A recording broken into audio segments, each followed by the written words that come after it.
Yohanes kple Alexandro hekpe ɖe ame siwo katã tso nunɔlagã la ƒe ƒomea me la ŋu. Wona amedɔdɔwo tsitre ɖe wo ŋgɔ, eye wobia wo be, ame ka ƒe ŋusẽ mietsɔ le nu sia wɔm? Ame ka ƒe ŋkɔ mee miele ewɔm le?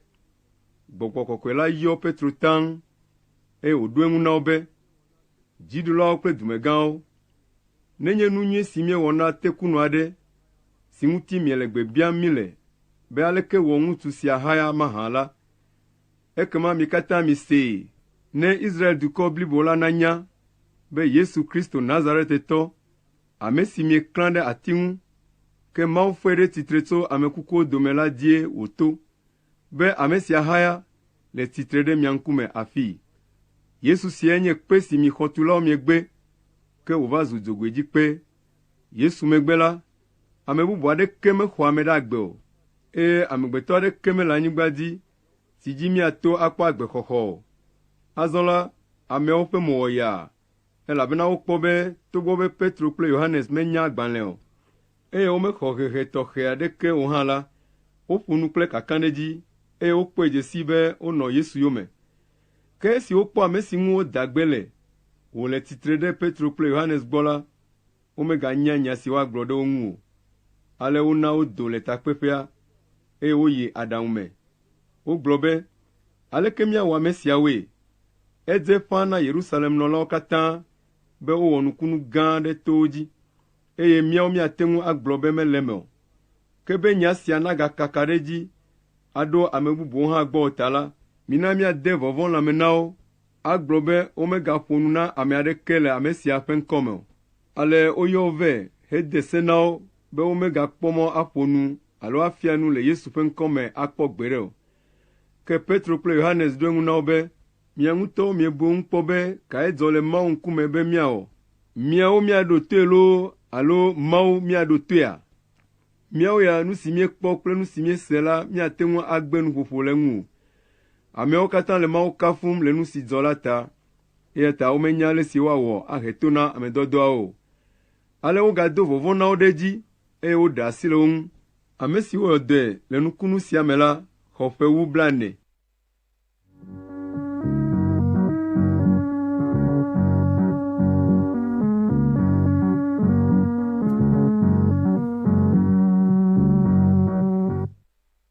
Esi woɖe asi le Petro kple Yohanes ŋu la, wotrɔ yi wo tɔwo gbɔ, eye wogblɔ nya si nunɔlagãwo kple dumegãwo gblɔ na wo la na wo.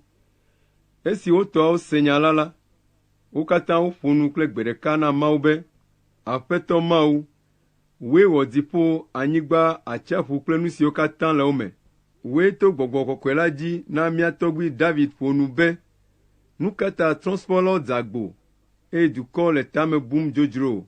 Anyigbadzifiawo bla akpa, eye dziɖulawo ƒe ta le aɖaŋu dem ɖe Aƒetɔ la kple eƒe Kristo la ŋu.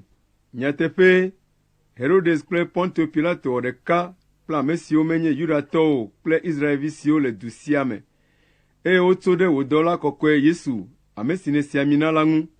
Woƒo ƒu be woawɔ ɖe ɖoɖo ɖe sia ɖe si nèwɔ le aɖaŋu me ɖi xoxoxo be wòava eme la dzi. Aƒetɔ, azɔ la, kpɔ ŋɔdzi si dom wole na mí la ɖa, ne nàde dzi ƒo na mí, wò dɔlawo, be míagblɔ wò nya la dzideƒotɔe. Do asi ɖa nàyɔ dɔ amewo, eye na míatsɔ wò dɔla kɔkɔe Yesu ƒe ŋkɔ awɔ nukunuwo kple dzesiwoe. Esi wodo gbe ɖa vɔ la, teƒe si woƒo ƒu ɖo la ʋuʋu. Gbɔgbɔ Kɔkɔe la yɔ wo katã taŋ, eye wogblɔ Mawu ƒe nya la dzideƒotɔe.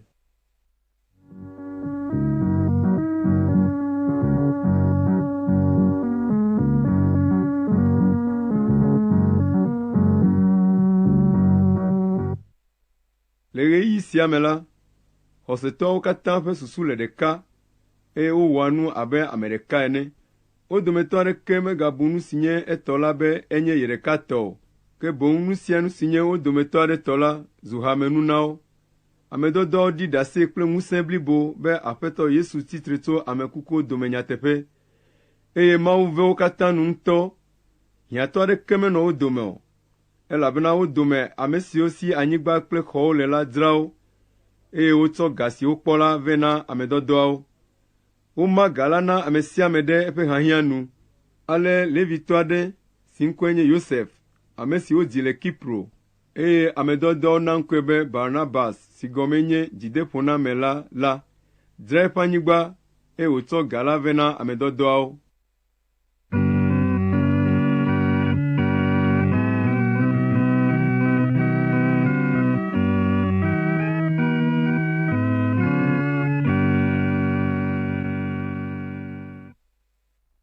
Dɔwɔwɔ ta atɔ̃. Ke ŋutsu aɖe si ŋkɔe nye Anania kple srɔ̃a Safira wodzra woƒe nunɔamesi aɖe. Eɖe ga la ƒe ɖe dzra ɖo, eye wòtsɔ esi susɔ la vɛ na ame dɔdɔawo. Nu sia nɔ nyanya me na srɔ̃a hã. Ke Petro biae be, Anania, nu ka ta Abosam xɔ aƒe ɖe wò susu me, eye nètsɔ ga si nèkpɔ tso anyigba la me la ƒe ɖe dzra ɖo heka aʋatso na Gbɔgbɔ Kɔkɔe la? Esi medzra anyigba la o ɖe menye tɔwòe wònye oa? Azɔ esi nèdzrae la, ate ŋu awɔ eŋuti dɔ ale si nèlɔ̃. Nu ka ta nèɖo tame be yeawɔ nu sia? Menye amegbetɔ nèka aʋatso na o, ke boŋ Mawu ye. Esi Anania se nya sia la, edze anyi eye wòku. Vɔvɔ̃ ɖo ame siwo katã se la ŋutɔ. Ɖekakpuiawo tso, hata avɔ ɖe ame kukua ŋu, eye wokɔe yi ɖaɖi.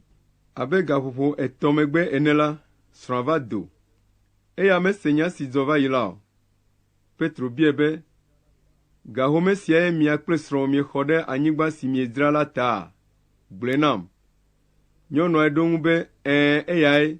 Ale Petro gblɔ nɛ be, aleke wɔ mia ame evea miesɔ nu le Aƒetɔ la ƒe gbɔgbɔ la tem kpɔ? Kpɔ ɖa, ɖekakpui siwo yi ɖaɖi srɔ̃ la, woawoe nye kem trɔ va le ʋɔtrua nu, woakɔ wò hã ayii. Enumake nyɔnu la dze anyi ɖe Petro ƒe afɔ nu heku klẽnee. Esi ɖekakpuiawo ge ɖe me la, wokpɔ be nyɔnua ku ɖi, ale wokɔ ya hã yi ɖaɖi ɖe srɔ̃a xa. Vɔvɔ̃ ɖo hame blibo la kple ame bubu siwo katã se nya sia ŋutɔ.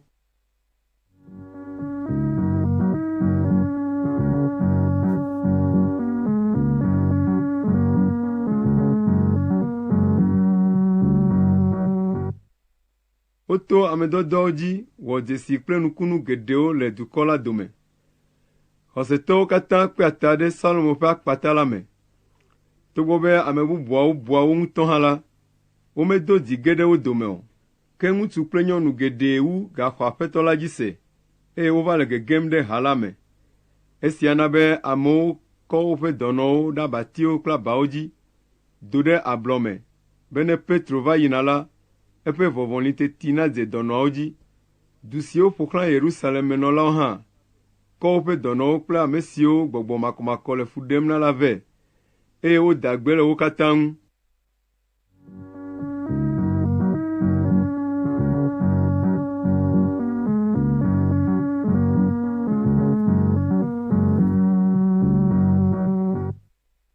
Ke nunɔlagã la kple eŋume siwo nye Zadukitɔwo ƒe hatsotso la le ŋu ʋãm ame dɔdɔawo vevie.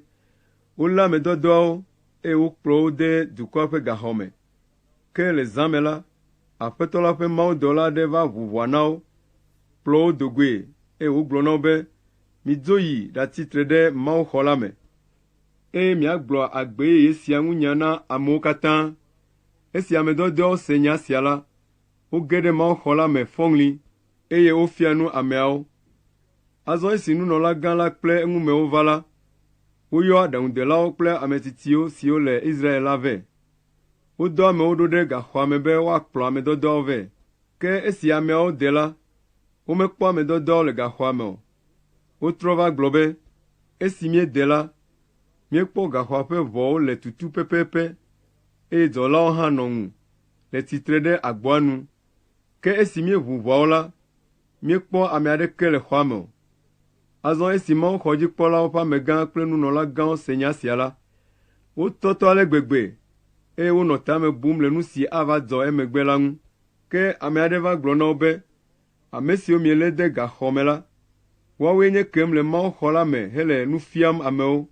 Tete mawuxɔdzikpɔlawo ƒe amegã kplɔ eteviwo yii, eye wokplɔ ame dɔdɔawo vɛ. Wometsɔ sesẽ kplɔ woe o, elabena wole vɔvɔ̃m be amehawo aƒu kpe yewo. Esi wokplɔ wo vɛ la, wona wotsi tre ɖe ʋɔnudrɔ̃lawo ŋkume, Nunola gã la gblɔ na ame dɔdɔwo be, míede se na mi vevie be míagafia nu le ame sia ƒe ŋkɔ me o, gake miena miaƒe nufafia kaka ɖe Yerusalem du blibo la me, eye mieɖoe be yewoahe fiƒode si le eƒe ku me la ava mía dzi.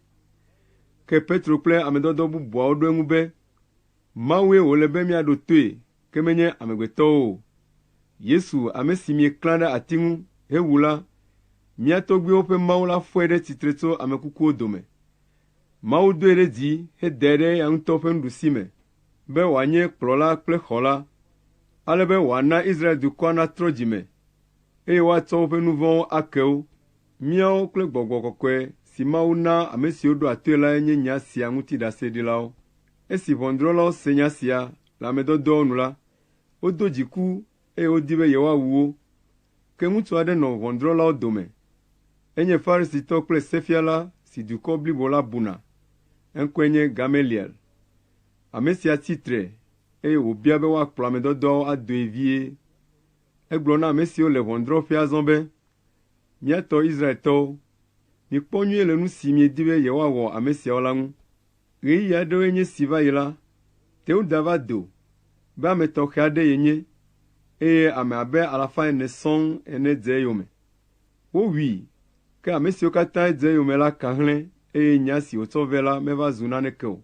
Le ya yome la, Yuda Galileatɔ la hã va do le amexlẽɣi. Ehe ame geɖewo ɖe eɖokui ŋu, ke eya hã va ku, eye ame siwo katã dze eyome la ka hlẽ. Eya ta nye ya me be migade nu eme na ame siawo o, miɖe asi le wo ŋu ne woayi. Elabena ne nu si woɖo hele wɔwɔm la tso amegbetɔ gbɔ la agblẽ. Ke nenye be Mawu gbɔe wòtso la, miate ŋu agblẽ akpɔ. Ne miekpɔ nyuie o la, ava dze gɔ̃ hã be miele tsitre tim ɖe Mawu ŋu. Ʋɔnudrɔ̃lawo xɔ aɖaŋu si Gamaliel ɖo la, woyɔ ame dɔdɔwo vɛ, heƒo wo, eye wokui ɖe tome na wo vevie be womegaƒo nu le Yesu ŋkɔ me azɔ. Esia megbe la, woɖe asi le wo ŋu. Esi wodzo le ʋɔnua yina la, wonɔ dzidzɔ kpɔm ŋutɔ be wobu yewo hã be yewodze, woado ŋukpe yewo le Yesu ƒe ŋkɔ la ta. Azɔ gbe sia gbe la, ame dɔdɔwo nɔ nu fiam henɔ gbeƒã ɖem madzudzɔmadzudzɔe be Yesue nye Kristo la. Wonɔ esia wɔm le Mawuxɔ la me kple tso aƒe me yi aƒe me.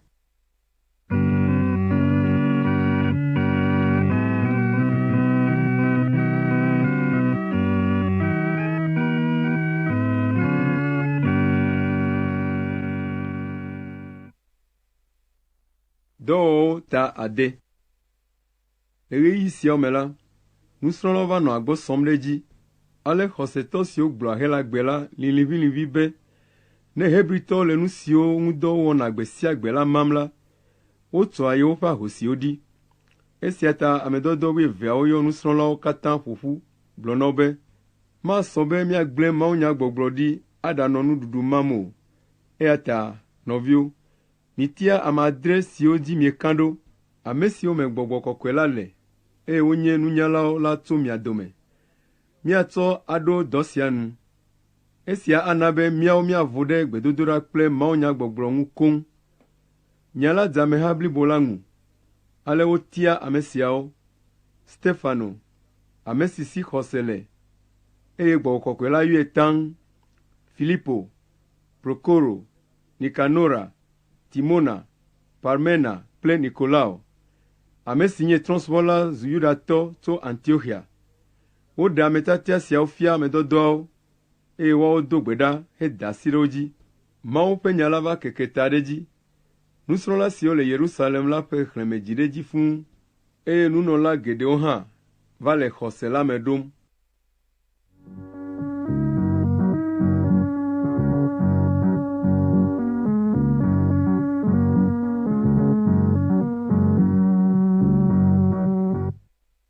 Stefano, ame si nu Mawu ve, eye wòkpɔ ŋusẽ la wɔ nukunu kple dzesi gãwo le ameawo dome. Ke ame aɖewo tsitre ɖe ŋuti. Ame siawo tso ablɔɖetɔwo ƒe ƒuƒoƒe la me. Emenɔlawo tso Kirene kple Alexandria, eye ɖewo hã tso Kilikia kple Asia. Woʋli nya kple Stefano, ke womete ŋu nɔ te ɖe nunya si Gbɔgbɔ Kɔkɔe la nae wòle nu ƒomii la nu o. Ale wode nya ŋutsu aɖewo nu be woagblɔ be, Miese wonɔ busunya gblɔm ɖe Mose kple Mawu ŋu. Wode zi amehawo, dumegãwo kple agbalẽfialawo me ɖe eŋuti, eye wova tui, lée hekplɔe va ʋɔnudrɔ̃ƒe lae. Wodi aʋatsoɖaseɖilawo ɖe ŋu. Ame siawo va gblɔ be, ŋutsu sia la, busunya ko gblɔm wòle ɖe kɔkɔeƒe sia kple Mose ƒe se la ŋu, elabe míesee le nu wògblɔ be Yesu Nazaretitɔ la le teƒe sia gbã ge, eye wòatrɔ kɔnu siwo Mose ɖo ɖi na mí la. Ame siwo katã le ʋɔnudrɔ̃ƒea la fɔ ŋku ɖe Stefano dzi gãa, eye wokpɔ eƒe mo, wòdze abe mawudɔla tɔ ene.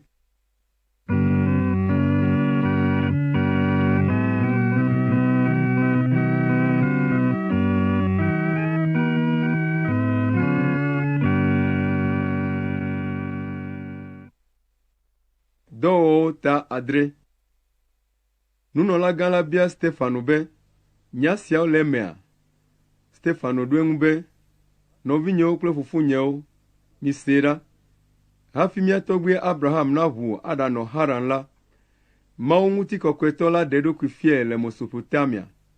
Egblɔ nɛ be, ʋu le mia denyigba dzi kple wò ƒometɔwo gbɔ, eye nàyi anyigba si mafia wò la dzi. Ale Abraham ʋu le Kaldeanyigba dzi, eye wòva nɔ Haran. Le fofoa ƒe ku megbe la, Mawu na wòʋu va le anyigba si dzi míele fifia la dzi. Ema yi la, Mawu meka anyigba la ƒe akpa ɖeke si anɔ abe afɔ ɖeka pɛ teti ene hã na Abraham, be wòanye eya ŋutɔ tɔ o. Gake Mawu do ŋugbe be yeatsɔ anyigba la ana eya kple eƒe dzidzimeviwo, wòanye wo tɔ tegbee. Togbɔ be vi aɖeke menɔ Abraham si ɣe ma ɣi o hã. Nu si Mawu gblɔ nɛ lae nye be, wo dzidzimeviwo anye amedzro le anyigba ɖe si menye wo de o la dzi. Woanɔ afi ma abe kluviwo ene ƒe 400 sɔŋ, eye woawɔ fu wo vevie, ke mabu fɔ dukɔ si subɔ ge woala la. Emegbe la, woadzo le anyigba ma dzi ava subɔm le teƒe sia. Ale Mawu bla nu kple Abraham. Nubabla sia ƒe dzesidenue nye aʋatutu. Eya ta esi Abraham dzi Isak la, etɔ aʋa nɛ le ŋkeke 8 gbe. Isak dzi Yakob, eye Yakob dzi tɔgbui 12. Tɔgbui 12 dzra wo nɔvi Yosef ɖo ɖe Egipte, elabena woʋã ŋui. Ke Mawu nɔ kplii, eye wòɖee tso eƒe fukpekpewo katã me. Esi Yosef do ɖe Egipte fia gã ŋkume la, Mawu ve nu hena nunyae, ale be fia la tsɔe ɖo nudzikpɔla gã ɖe Egiptenyigba kple fia la ŋutɔ ƒe aƒe blibo la dzi.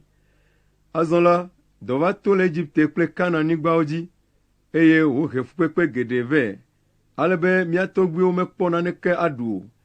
Ke esi Yakob se be bli le Egipte la, edɔ mía tɔgbuiwo ɖo ɖe afi ma. Zi gbãtɔ wode gbɔ. Esi wogayi zi evelia la, Yosef ɖe eɖokui fia nɔviawo. Ale Egipte fia gã hã nya Yosef ƒe ƒometɔwo. Azɔ Yosef dɔ nɔviawo be woayi aɖakplɔ ye fofo, Yakob kple yeƒe ƒometɔwo katã, siwo de abe ame 75 ene la vɛ. Ale Yakob yi ɖe Egipte, afi si eya kple mía tɔgbuiawo ku ɖo. Emegbe la, wotsɔ woƒe kukɔwo gbɔe va Sichem, va ɖi ɖe yɔdo si Abraham tsɔ klosaloga ƒlee le Xemonviwo si la me. Esi ɣeyiɣi si Mawu ɖo be yeawɔ ŋugbe si yedo na Abraham dzi la nɔ aƒe tum la, dukɔ la dzi ɖe dzi sɔgbɔ fũu le Egipte. Mlɔeba la, fia aɖe va nɔ dzi ɖum le Egipte, ame si menya Yosef kura o. Fia sia wɔ aye flu dukɔ la, ezi wo dzi be woagblẽ wo vidzĩwo ɖi woaku. Ɣeyiɣi sia me wodzi Mose. Mose ƒe nu nyo Mawu ŋu. Wonyi le fofoa ƒe me ɣleti 3. Esi woɖee ɖe go la, Egipte fia gã vinyɔnuvi xɔe wɔ eya ŋutɔ viŋutsuvie henyi woti. Wofia Egiptetɔwo ƒe nunya ɖe sia ɖe Mose, ale be ŋusẽ blibo va ɖo eƒe nyawo kple nuwɔna ŋu. Esi Mose xɔ ƒe 40 la, didi nyɔ le eme be yeayi aɖakpɔ ye nɔvi Israelviwo ɖa. Ekpɔ be Egiptetɔ aɖe le anyra wɔm le Israelvi aɖe ŋu. Esi woyi xɔxɔ ge na Israelvi si ŋu nu te la, eƒo Egiptetɔ la wu. Mose bu be ye nɔviawo ase gɔme be Mawu ɖe wòdi be yeato ye dzi aɖe wo. Ke womese gɔme nɛ nenema o. Ŋufɔ ke la, Mose gava. Eva ke ɖe ame 2 ŋu wole kɔ dam, eye wòbe yealé avuwo. Egblɔ na wo be mikpɔ ɖa, nɔviwo mienye. nukata miele nuvevi wɔm mianɔe o. Ke ame si nɔ nuvevi wɔm nɔvia la tutu Mose ɖa hebie be, ame kae ɖo dziɖula kple ʋɔnudrɔ̃la ɖe mia nu? Ɖe nèdi be yeawu nye hã abe ale si nèwu Egiptetɔ ma etsɔ enea? Esi Mose se nya sia la, esi yi ɖe Midianyigba dzi. Enɔ afi ma abe amedzro ene, eye wòdzi viŋutsuvi eve le afi ma. Ƒe blaene megbe la, Mawudɔla ɖe eɖokui fia Mose le ŋuka si le dzo bim le gbegbe si te ɖe Sinai to ŋu la me. Esi Mose kpɔ nu sia la, ewɔ nuku nɛ ŋutɔ. Ete ɖe ŋu be yeakpɔe nyuie, ke Aƒetɔ la ƒe gbe ɖi be, nyee nye tɔgbuiwo ƒe Mawu la, Abraham, Isak kple Yakob ƒe Mawu la. Mose nɔ dzodzom nyanyanya, eye medo dzi lé ŋku ɖe eŋu nyuie o. Aƒetɔ la gblɔ nɛ be, ɖe afɔ le afɔkpa me, elabena afi si nètsitre ɖo la teƒe kɔkɔe. Mekpɔ ale si wole fu fiam nye dukɔ la le Egipte la kɔtɛe. Mese woƒe ŋeŋe, eya ta meɖi va wo ɖe ge. Azɔ va ne madɔ wo ɖe Egipte. Togbɔ be Mose siae wogbe hegblɔna be, ame kae ɖo dziɖula kple ʋɔnudrɔ̃lae hã la, eyae Mawu va dɔ to mawudɔla si ɖe eɖokui fia le ŋuka si le dzo bim me la dzi, be wòanye wo dziɖula kple wo xɔla. Mose kplɔ wo dzoe tso Egipte. Ewɔ nukunu kple dzesi geɖewo le Egiptenyigba dzi, le Ƒu Dzĩ la nu kple le gbedadaƒo ƒe 40 sɔŋ. Mose siae gblɔ na Israelviwo be, Mawu ana eƒe gbeƒãɖela aɖe nado tso mia dome, abe ale si wòna medoe la ene. Eyae nye ame si nɔ kple Israel hame la, esime wonɔ gbedadaƒo. Mose sia kple mía tɔgbuiwo li, esime mawudɔla ƒo nu nɛ le Sinai to dzi, eye woxɔ Mawu ƒe gbedeasi si li ɖaa la vɛ na mí. Ke mía tɔgbuiwo gbe be yewomaɖo toe o. Wogbe eƒe nya, eye tɔtrɔ yi Egipte ɖo susu me na wo. Esia tae wogblɔ na Aron be, wɔ Mawu bubu si akplɔ mí la na mí, elabena Mose sia si kplɔ mí do go tso Egiptenyigba dzi la, míenya nu si dzɔ ɖe edzi o. Tete wome nyivi, eye wova sa vɔ na legba sia. Wokpɔ dzidzɔ hedo vivi ɖe nu si woawo ŋutɔ tsɔ asi wɔe la ŋu.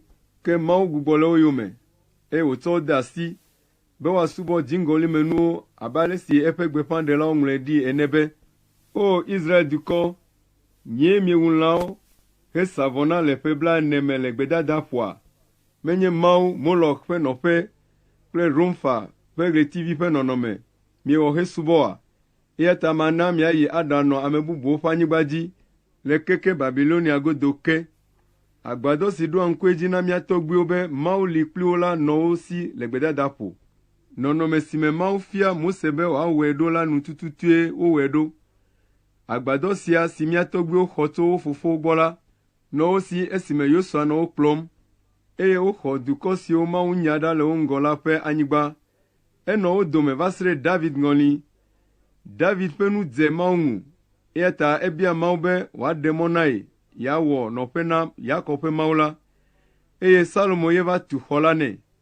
Gake Mawu, ame si ƒo nu sia nu ta la, menɔ xɔ si wotu kple asi la me o. Mawu ƒe gbeƒãɖela la gblɔ be, dziƒoe nye nye fiazikpui, eye anyigbae nye nye afɔɖodzinu.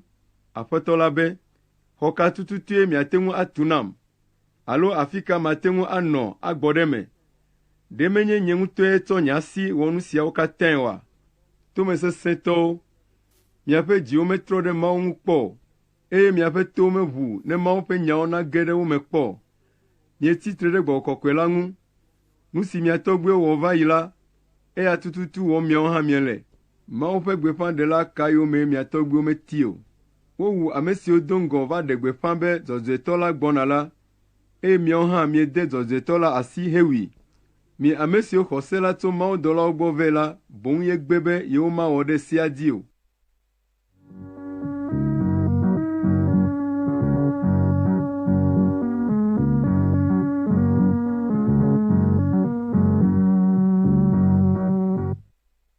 Esi wose Stefano ƒe nyawo la, woƒe dzi ho, eye woɖu aɖu kliklikli ɖe ŋu. Ke Gbɔgbɔ Kɔkɔe la yɔ Stefano taŋ, ewu mo dzi, eye wòkpɔ Mawu ƒe ŋutikɔkɔe kple Yesu wòle tsitre ɖe Mawu ƒe nuɖusime. Tete wogblɔ be, mikpɔ ɖa, mekpɔ dziƒo wòʋu, eye mekpɔ amegbetɔvi la wòle tsitre ɖe Mawu ƒe nuɖusime. Ke ameawo katã do ɣli sesĩe, xe asi tome, eye wolũ ɖe edzi enumake. Wotutui do goe le dua me, eye wofɔ kpe heƒui. Ɖasiɖilawo ɖe woƒe awuwo da ɖe ɖekakpui aɖe si ŋkɔe nye Saulo gbɔ. Esi wole kpe ƒum Stefano la, edo gbe ɖa gblɔ be, Aƒetɔ Yesu, xɔ nye gbɔgbɔ. Edze klo do ɣli sesĩe be, Aƒetɔ, mègaɖo nu vɔ̃ sia teƒe na wo o. Esi wogblɔ esia la, eku.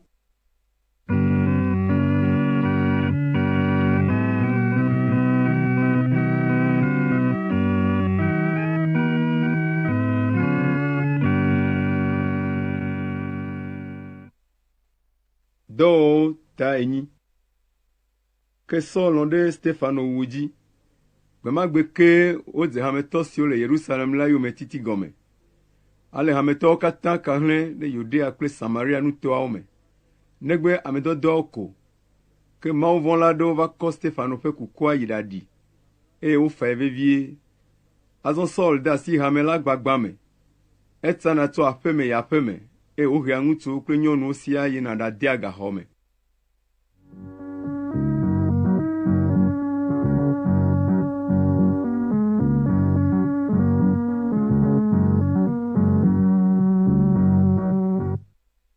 Azɔ ame siwo ka hlẽ la gblɔ nyanyui la le afi siwo woto la.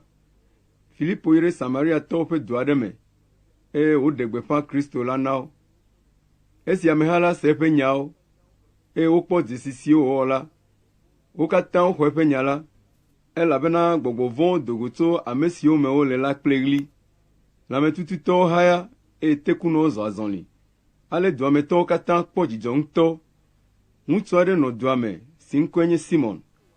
Enye dzosala, do ŋgɔ la, ewɔa nukunuwo le Samaria dukɔa me. Amewo kpɔna. Egblɔna be ŋusẽtɔ gã aɖe yenye. Ame siwo katã le dukɔa me, ɖeviwo kple ametsitsiwo siaa bunɛ, eye wogblɔna le eŋu be, Mawu ƒe ŋusẽ si wɔna be ŋusẽ triakɔ la le ame sia si. Woɖoa to eƒe nyawo, elabena tso ɣe aɖe yi ke la, eƒe nuwɔnawo wɔa nuku na amewo.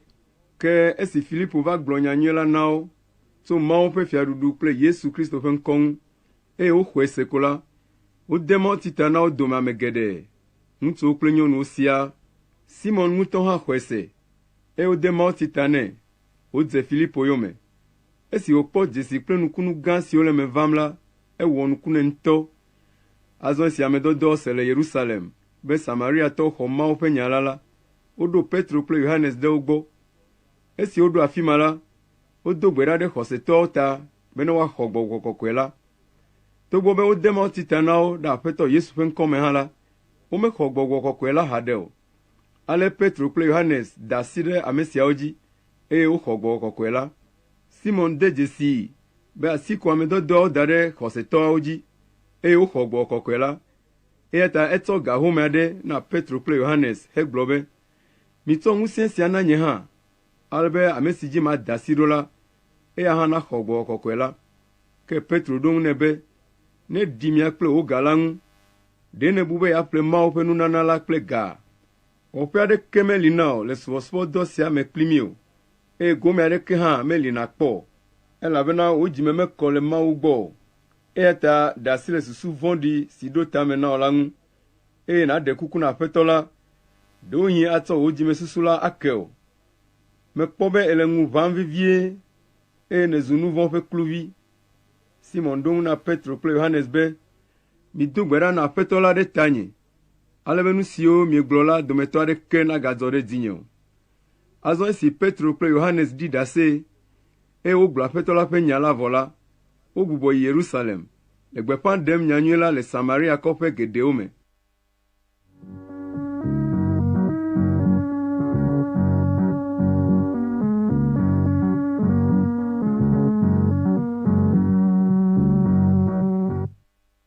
Azɔ la, Aƒetɔ la ƒe dɔla gblɔ na Filipo be, titre na yi anyigbeme gome, eye nàɖo ta mɔ si tso Yerusalem va yi Gaza la dzi.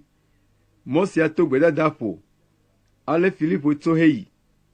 Ɣeyiɣi sia me la, Etiopia dudɔwɔla si kpɔ afia nyɔnu Kandake ƒe kesinɔnuwo katã dzi la trɔ tso gbedoɖaƒe le Yerusalem yina aƒe. Ebɔbɔ nɔ anyi ɖe tasiaɖam me nɔ Mawu ƒe gbeƒãɖela Yesaya ƒe agbalẽ xlẽm. Gbɔgbɔ kɔkɔe la gblɔ na Filipo be te ɖe tasiaɖam sia ŋu. Ale Filipo ƒu du yi ɖe gbɔ. Ese ŋkɔ wònɔ Mawu ƒe gbeƒãɖela Yesaya ƒe agbalẽ xlẽm. Filipo biae be ele nu si xlẽm nèle la gɔme sema. Dudɔwɔla la ɖo ŋu nɛ be aleke mawɔ ase gɔme ne ame aɖeke meɖe gɔme nam o.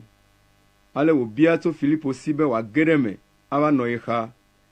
Mawunya si xlẽm wònɔ lae nye si. Edze abe alẽ si wokplɔ yina wu ge alo abe alẽvi si li kpoo le eƒe fuko la si me la ene. Meke nugblɔnya aɖeke o. Wobɔbɔe ɖe anyi eye womedrɔ̃ ʋɔnudzɔdzɔe nɛ o. Ame aɖeke mate ŋu aƒo nu tso eƒe dzidzimeviwo ŋu o, elabena woɖe eƒe agbe ɖa tso xexea me. Dudɔwɔla la bia Filipo be, meɖe kuku, ame ka ƒe nya gblɔm Mawu ƒe gbeƒãɖela la le? Eya ŋutɔ ŋu nyae loo alo ame bubu aɖe tɔea? Ale Filipo ƒo nu nɛ. Edze gɔme tso mawunya sia dzi, eye wòyi edzi gblɔ nyanyuie la le Yesu ŋu nɛ. Esi wozɔ mɔ yina sẽ la, wova ɖo teƒe aɖe afi si wokpɔ tsi le. Tete dudɔwɔla la gblɔ nɛ be, kpɔ ɖa, tsie nye si. Nu kae agaxe mɔ na tsidede ta nam?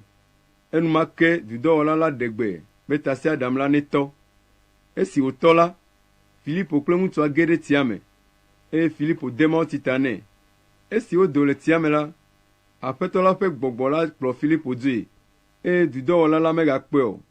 Eyi eƒe mɔzɔzɔ dzi kple dzidzɔ. Ke Filipo va do ɖe keke Asdod ke. Enɔ tsatsam nɔ nyanyuie la gblɔm le duawo katã me, va se ɖe esime wòɖo Kaesarea.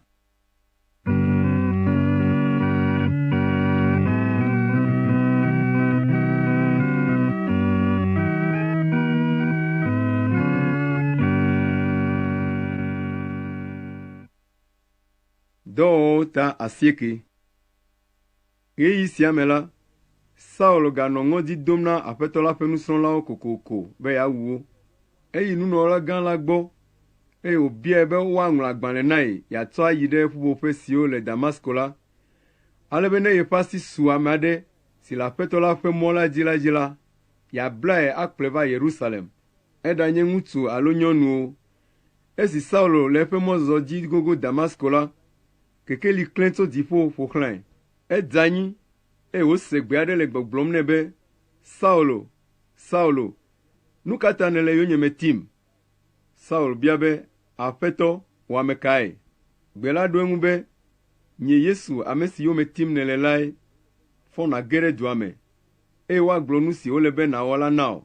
Ame siwo nɔ mɔ zɔm kpli la tɔ te ɖe afi ma. Gbɔgblɔ bu ɖe wo. Togbɔ be wose gbea hã la, womekpɔ ame aɖeke o. Saul fɔ le anyigba, ke esi woʋu ŋku la, mete ŋu le nu kpɔm o. Ale wolé eƒe asi hekplɔe ge ɖe Damasko dua me. Enɔ anyi ŋkeke 3 sɔŋ, eye mekpɔ nu o, meɖu nu o, eye meno naneke hã o. Azɔ la, nusrɔ̃la aɖe nɔ Damasko, si ŋkɔe nye Anania. Ekpɔ ŋutega si me Aƒetɔ la yɔe be, Anania. Etɔ nɛ be, Aƒetɔ, nyee nye si. Aƒetɔ la gblɔ nɛ be, tso nàyi ɖe ablɔ si ŋkɔe nye ablɔ dzɔdzɔe la dzi, eye nàbia Yuda ƒe meta. Ne ge ɖe aƒea me la, bia ŋutsu aɖe si ŋkɔe nye Saulo tso Tarso la tase. Ŋutsu sia le gbe dom ɖa, eye wòkpɔ ŋutsu aɖe si ŋkɔe nye Anania le ŋutega me. Wòva da asi ɖe edzi, wògakpɔ nu. Anania ɖo ŋu be, Aƒetɔ, mese nya le ame geɖewo nu tso ŋutsu sia ŋu. Wogblɔ be ewɔ nu vɔ̃ɖi geɖe ɖe wò ame siwo ŋu nèkɔ le Yerusalem la ŋu.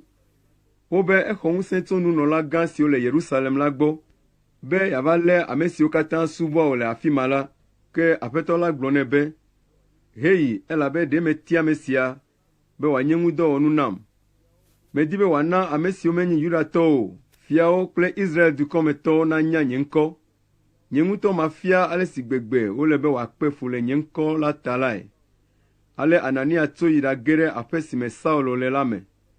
Eda asi ɖe edzi gblɔ nɛ be, nɔvi Saulo, Aƒetɔ Yesu ame si ɖe ɖokui fiawo le mɔ dzi esi nègbɔna lae dɔm ɖe gbɔ, be wò ŋkuwo naʋu nàgakpɔ nu.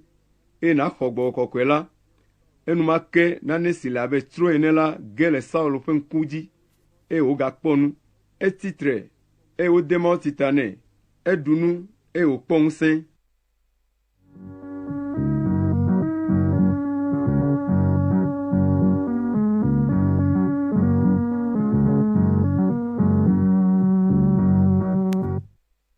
Saul nɔ xɔsetɔ siwo le Damasko la gbɔ ŋkeke geɖe. Eyi ɖe ƒuƒoƒewo enumake, wòɖe gbeƒã be Yesue nye Mawu vi la. Ame siwo katã ɖo toe se eƒe nyawo la ƒe mo wɔ yaa. Wobia be, alo ɖe menye ŋutsu siae wɔ funyafunya ame siwo xɔ Yesu ƒe ŋkɔ dzi se le Yerusalem oa? Gawu la, ɖe menye susu ma ke tae wòva afi sia ɖo, be yeava lé xɔsetɔwo abla akplɔ yi ɖe nunɔlagãwo gbɔe oa? Ke ŋusẽ ɖo Saul ŋu wu tsã, eye ale si woɖe nya me be Yesue nye Kristo la, mekɔ ale gbegbe be Yudatɔ siwo le Damasko la ƒe nu tsi te. Ŋkeke geɖe megbe la, Yudatɔwo ɖo nugbe ɖe Saul ŋu be yewoawui, gake ese nugbeɖoɖoa, Yudatɔwo nɔ agboawo nu dzɔm zã kple keli be yewoawui. Gbe ɖeka le zã me la, Saul ƒe nusrɔ̃lawo kɔe de kusi me to glita heɖiɖi ɖe anyi eye wòdzo.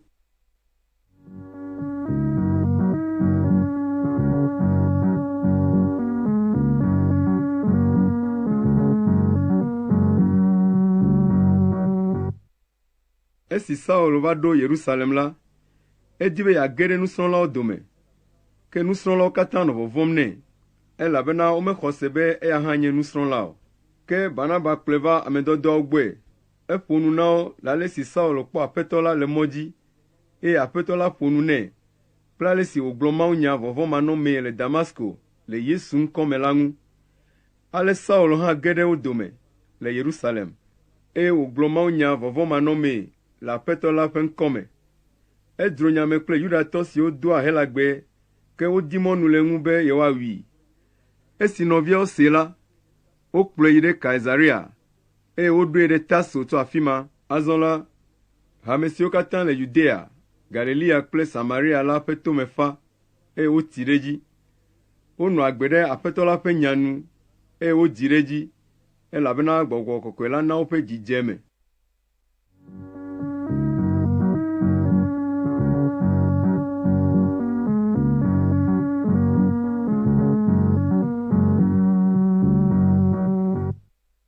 Petro tsa le xɔsetɔ geɖewo dzi de teƒe geɖe.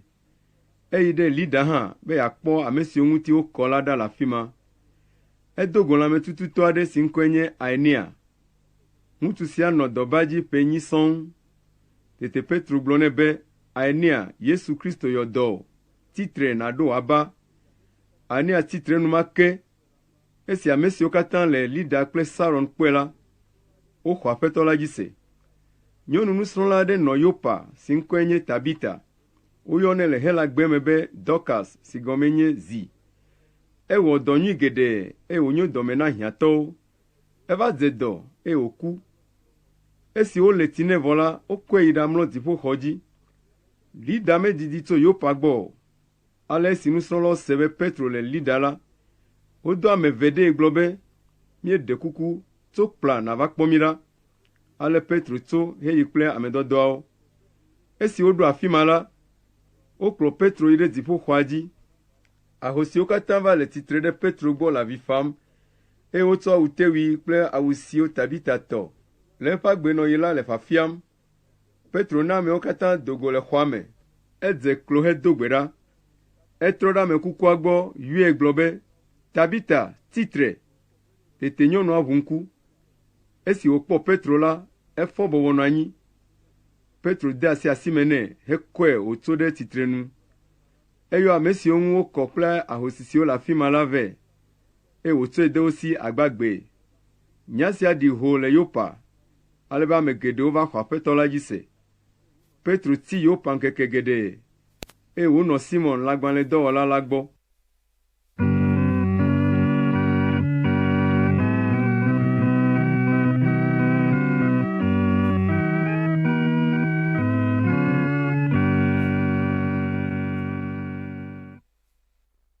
Dɔwɔwɔ ta ewo. ŋutsu aɖe nɔ Kaesarea si ŋkɔe nye Cornelio. Enye aʋakplɔla le Roma srafoha si yɔna be Italia srafoha la me. Cornelio doa vevie Mawu subɔsubɔ, eye eya kple eƒe aƒemetɔwo katã nye mawuvɔ̃lawo. Ena nu hiãtɔwo faa, eye wòdoa gbe ɖa na Mawu ɣe sia ɣi. Gbe ɖeka ɣetrɔ abe ga 3 me ene la, Cornelio kpɔ Mawu ƒe dɔla aɖe le ŋutega me. Dɔla la va yɔe be, Cornelio. Vɔvɔ̃ ɖoe, eye wòle dɔla la kpɔm gãa. Cornelio bia be, Aƒetɔ, nu kae? Mawudɔla la ɖo ŋu nɛ be, ale si nèdoa gbe ɖa kple ale si nèwɔa dɔmenyo na amewo la dze Mawu ŋu. Azɔ la, dɔ ame ɖe Yopa be woaɖayɔ Simɔn si wogayɔna hã be Petro la vɛ. Edze Simɔn lãgbalẽdɔwɔla, ame si ƒe aƒe le ƒunu lɔƒo la gbɔ. Esi mawudɔla si ƒo nu kplii la dzo la, Cornelio yɔ eƒe dɔla 2 vɛ. Etia eƒe asrafo siwo subɔnɛ la dometɔ ɖeka, si nye mawuvɔ̃la la kpe ɖe wo ŋu. Esi wogblɔ nu siwo katã dzɔ la na wo la, edɔ wo ɖe Yopa. Ŋkeke 2 gbe, esi wole mɔzɔzɔ dzi hegogo Yopa la, Petro yi ɖe aƒe si me wole la ƒe xɔta be yeado gbe ɖa. Anɔ abe ŋdɔ ga 12 me ne, dɔnɔ ewum, eye nuɖuɖu dzroe. Ke esi wole nua ɖam la, ekpɔ ŋutega, ekpɔ dziƒo wòʋu ɖi, ekpɔ nane si ɖi aklala gbadza gã aɖe. Woɖiɖii to eƒe dzogoe 4 dzi ɖe anyigba. Lãfɔnewo, nutatawo kple xevi ƒomevi vovovowo le nua dzi. Gbe aɖe ɖi gblɔ nɛ be, Petro, tso nàwu nu siawo nàɖu. Ke Petro ɖo eŋu be, gbeɖe Aƒetɔ, nu si ŋu mekɔ le kɔa nu alo nu si woƒo ɖi la, mede nye nu me kpɔ. Gbea gaɖi ne zi 2 gblɔ be, nu si ŋuti Mawu kɔ la, medze be nàbui nu makɔmakɔ o. Wowɔ nu sia zi 3 sɔŋ, tete wokɔ nua zi ɖeka yi dziƒoe. Petro tɔtɔ, eye wònɔ tame bum vevie be yease ŋutega la gɔme. Ɣeyiɣi sia me tututu la, Cornelio ƒe amedɔdɔ siwo yi ɖabia Simɔn ƒe aƒe tasela va ɖo agboa nu. Wokɔ gbe dzi bia be, afi siae Simɔn si wɔna be Petro la va dze mahã. Petro ganɔ tame bum le ŋutega la ŋu ko. Kasia gbɔgbɔ la gblɔ nɛ be, kpɔ ɖa, ŋutsu 3 va le diwòm. Tso nàɖi wo gbɔ ne miayi. Mègahe ɖe megbe o, elabena nye ŋutɔe dɔ wo ɖe gbɔ. Ale Petro ɖi yi ɖe ameawo gbɔ, eye wògblɔ na wo be, nyee nye ame si di miele, gbɔnye fa. Woɖo eŋu be, míawo hã míagbɔ fa. Aʋakplɔla Cornelio ye dɔ mi ɖe gbɔ. Enye nuteƒewɔla vɔ̃ Mawu, ame si ƒe nyanyui Yudatɔwo katã gblɔna. Ebe mawudɔla kɔkɔe aɖe bia tso ye si be ye neɖo ame ɖe o nàva yeƒe me, ne nàva gblɔ gbɔwò nya nae. Ale Petro na amedzroawo ge ɖe aƒea me, hedze egbɔ, eye wotsi afi ma dɔ. Esi ŋu ke la, edzra ɖo, eye eya kple amedɔdɔawo kpakple nɔvi siwo le Yopa dome ame aɖewo dze mɔ. Woɖo Kaesarea ŋkeke 2 gbe. Cornelio kple eƒe ƒometɔwo kpakple exɔlɔ̃ vevi siwo wòkpe la le mɔ kpɔm na wo. Esi Petro ge ɖe aƒea me la, Cornelio do va kpee. Edze klo ɖe eƒe afɔ nu, eye wòde ta agu nɛ. Ke Petro fɔe dzi, eye wògblɔ nɛ be, titre, amegbetɔ konye hã menye. Wo ame 2 la nɔ dze ɖom ge ɖe me, eye Petro kpɔ ame geɖewo ƒo ƒu ɖi. Petro gblɔ na wo be, mia ŋutɔ mienyae be, se meɖe mɔ na Yudatɔ aɖeke be wòade ha kple dukɔ bubu metɔ aɖe, alo wòaɖi tsa ayi egbɔ teti hã o. Ke Mawu na menya be, medze be mabɔ ame aɖeke be eya medze woazɔ kplii loo, alo enye ame ƒoɖi o. Esia ta esi miedo ame ɖem la, nyemegbe vava o. Azɔ la mabia mi se, nya ka ŋutie mieyɔm ɖo? Cornelio gblɔ be, ŋkeke nenye si va yi la, menɔ gbe dom ɖa le nye aƒe me le ɣetrɔ ga 3 me. Kasia, ŋutsu aɖe si do awu si le dzo dam la va le tsitre ɖe gbɔnye.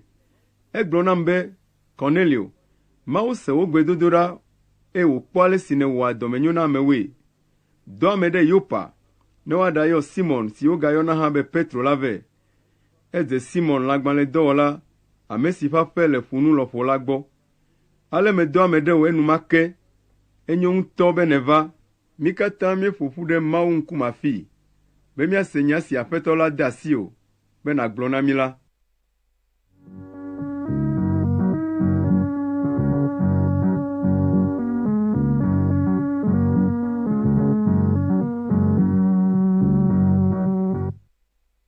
tete Petro ƒo nu na wo gblɔ be, nyateƒe mekpɔe dze sii be Mawu medea vovototo ame me o, ke boŋ le dukɔ ɖe sia ɖe me la, ame si vɔnɛ eye wòwɔa nudzɔdzɔe la, eyae dea ŋu.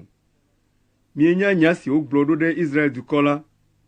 Nya sia nye gbeƒã si woɖe be nyanyuie la he ŋutifafa vɛ to Yesu Kristo si nye amewo katã ƒe aƒetɔ la dzi.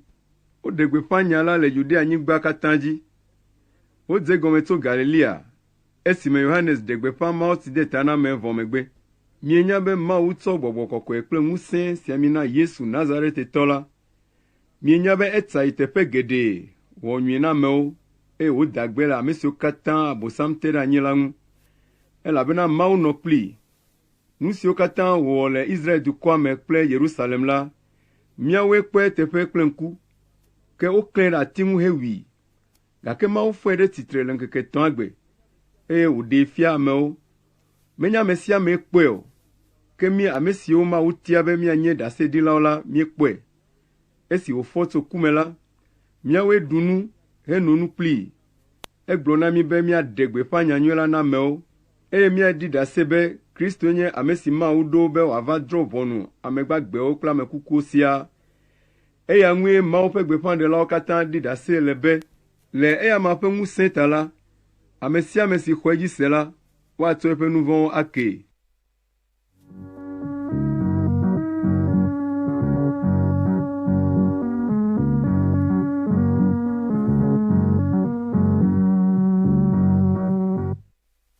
Petro mekpɔ wu eƒe nuƒoanu hafi Gbɔgbɔ Kɔkɔe la ɖi ɖe ame siwo katã se nya la dzi o. Xɔsetɔ siwo nye Yudatɔ aɖewo kplɔ Petro yi ɖe Yopa. Esi wokpɔ be Mawu tsɔ eƒe Gbɔgbɔ Kɔkɔe la kɔ ɖe ame siwo menye Yudatɔwo la gɔ̃ hã dzi la, woƒe nu ku, elabena wose wole nu ƒom le gbe bubuwo me hele Mawu kafum. Petro ƒo nu gblɔ be, ame siawo hã xɔ Gbɔgbɔ Kɔkɔe la abe míawo ke ene. Ɖe ame aɖe ate ŋu axe mɔ be womade mawutsi ta na wo oa? Ale wòna wode mawutsi ta na wo ɖe Yesu Kristo ƒe ŋkɔ me. Emegbe la, ameawo bia tso Petro si be wòanɔ yewo gbɔ ŋkeke aɖewo.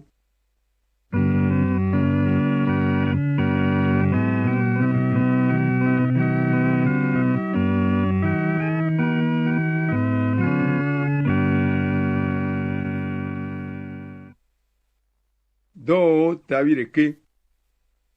Amedɔdɔwo kple nɔvi siwo le Judea la se bena ame siwo menye Yudatɔwo la hã xɔ Mawu ƒe nya la. Eya ta esime Petro va Yerusalem la, hamea ƒe hatsotso si dina be woatso aʋa hafi age ɖe hamea me la tso ɖe ŋu hehe nya kplii. Wobiae be, nu ka tae nèyi ɖadze bolobolotɔwo gbɔ eye mia kplo mieɖu nu? Petro dze gɔme gblɔ nu si va dzɔ la fia wo tsitotsito. Egblɔ be, Yopa dua me mele le gbe dom ɖa, eye woɖe nane fiam le ŋutega me. Mekpɔ nane si ɖi aklala gbadza gã aɖe. Woɖiɖii to eƒe dzogoe eneawo dzi tso dziƒo ɖe gbɔnye. Esi melé ŋku ɖe ŋu nyuie la, mekpɔ lã fɔnɛwo, lã wɔadãwo, nutatawo kple dziƒoxeviwo le edzi. Gbe aɖe ɖi gblɔ nam be, Petro, tso nàwu nu siawo nàɖu. Ke meɖo eŋu be, gbeɖe Aƒetɔ, nu si ŋuti mekɔ le kɔa nu, alo nu si woƒo ɖi la, mede nye nu me kpɔ, ke gbe la gaɖi zi evelia tso dziƒo ɖo eŋu be, nu si ŋu Mawu kɔ la, medze be nàbui nu makɔmakɔ o. Wowɔ nu sia zi etɔ̃ sɔŋ. Azɔ wohe nuwo katã gayi dziƒoe. Ɣeyiɣi sia me tututu la, ame etɔ̃ aɖewo va ge ɖe aƒe si me mele la me. Wodɔ ame siawo ɖem tso Kaesarea. Gbɔgbɔ la gblɔ nam be mayi kple ame siawo ɖikeke aɖeke manɔmee. Nɔvi xɔsetɔ ade siawo hã kpe ɖe ŋunye, míeyi ɖe ŋutsua ƒe me. Egblɔ na mí be yekpɔ mawudɔla wòle tsitre ɖe yeƒe aƒe me. Ebe mawudɔla la gblɔ nae be, ɖo ame aɖe ɖe Yopa ne woaɖayɔ Simon, ame si woyɔna hã be Petro la vɛ. Eya agblɔ nya si ana woaxɔ mia kple wò aƒe ɖe agbe la na mi. Esi medze nye nuƒoa gɔme la, Gbɔgbɔ Kɔkɔe la ɖi ɖe wo dzi, abe ale si woɖi ɖe míawo hã mía dzi le gɔmedzedzea me la ene. Tete meɖo ŋku Aƒetɔ la ƒe nya si wògblɔ la dzi be, Yohanes de mawutsi ta na amewo kple tsi, ke miawo ya woatsɔ Gbɔgbɔ Kɔkɔe ade na mi. Ne Mawu tsɔ nunana si tututu wòtsɔ na mi, esi me míexɔ Aƒetɔ Yesu dzi se la na ame siawo hã la, ame kae menye axemɔ na Mawu. Esi wose nya sia la, womenya nya ka woagagblɔ o, ke boŋ wokafu Mawu gblɔ be, ke Mawu ʋu mɔ na ame siwo menye Yudatɔwo la hã, be woatrɔ dzime anɔ agbe.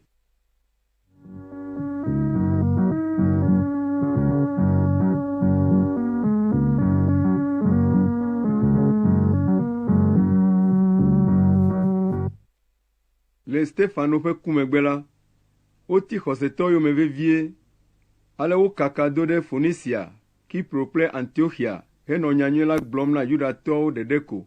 Ke xɔsetɔ bubu aɖewo siwo tso Kipro kple Kirene la va Antiochia, eye woɖe gbeƒã Aƒetɔ Yesu na Helatɔwo hã. Aƒetɔ la kpe ɖe wo ŋu, ale ame geɖewo xɔ se hetrɔ ɖe ŋu. Yerusalem hã me la se nya sia, eye wodɔ Barnaba ɖo ɖe Antiochia. Esi wòɖo la, dzidzɔe, elabe ekpɔ be Mawu ve ameawo nu ŋutɔ. Ede dzi ƒo na wo katã be woanɔ Aƒetɔ la yome kplikpaa, eye woawɔ nuteƒe nɛ. Barnaba nye ame ɖɔʋu aɖe, Gbɔgbɔ Kɔkɔe la yɔe taŋ, eye eƒe xɔse li ke. Ale ame geɖe to edzi xɔ Aƒetɔ la dzi se. Emegbe la, Barnaba yi ɖe Tarso ɖadi Saulo. Esi wòkpɔe la, ekplɔe va Antiochia. Wo ame eve la nɔ hamea gbɔ ƒe ɖeka, eye wofia nu ame geɖe. Antiochia, afi siae woyɔ xɔsetɔwo le zi gbãtɔ be Kristotɔwo. Ɣe ma ɣi la, Mawu ƒe gbeƒãɖela aɖewo tso Yerusalem va Antiochia. Wo dometɔ ɖeka ŋkɔe nye Agabo. Gbɔgbɔ Kɔkɔe la na wògblɔ nya ɖi be dɔ gã aɖe le toto ge le xexea me katã. Esia va ve me le Roma fiagã Claudio ƒe dziɖuɣi. Ale nusrɔ̃lawo ɖoe be ame sia ame nadzɔ nu si wòate ŋui, ne woatsɔ ayi ɖakpe ɖe hametɔ siwo le Yudea la ŋu. Wodzɔ nua, eye wotsɔe na Barnaba kple Saulo. Wotsɔ yi na hamemetitsiawo.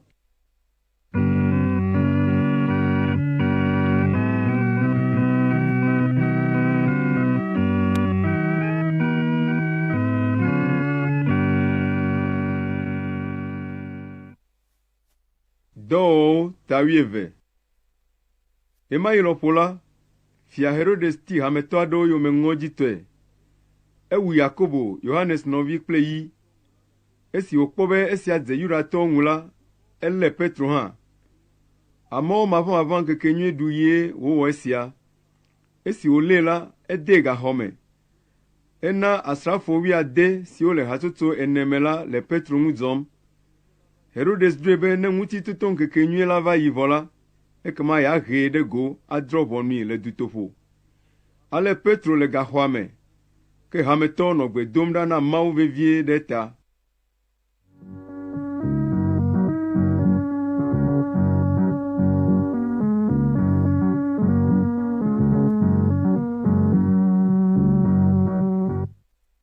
Ŋkeke si dzi tututu Herodes le Petro ɖe ge ɖe dutoƒo ƒe zã me la, wode kɔsɔkɔsɔ eve Petro, eye wòle alɔ dɔm ɖe asrafo eve dome. Dzɔlawo nɔ ʋɔtrua nu hã henɔ gaxɔ la ŋu dzɔm. Kasia Aƒetɔ la ƒe dɔla do, eye kekeli klẽ ɖe gaxɔa me. Mawudɔla la ƒo Petro ƒe axadame nyuie hegblɔ nɛ be, fɔ kaba. Enumake kɔsɔkɔsɔwo ge le Petro ƒe alɔnu. Mawudɔla la gblɔ nɛ be, bla ali dzi nàdo afɔkpa. Petro wɔ nenema.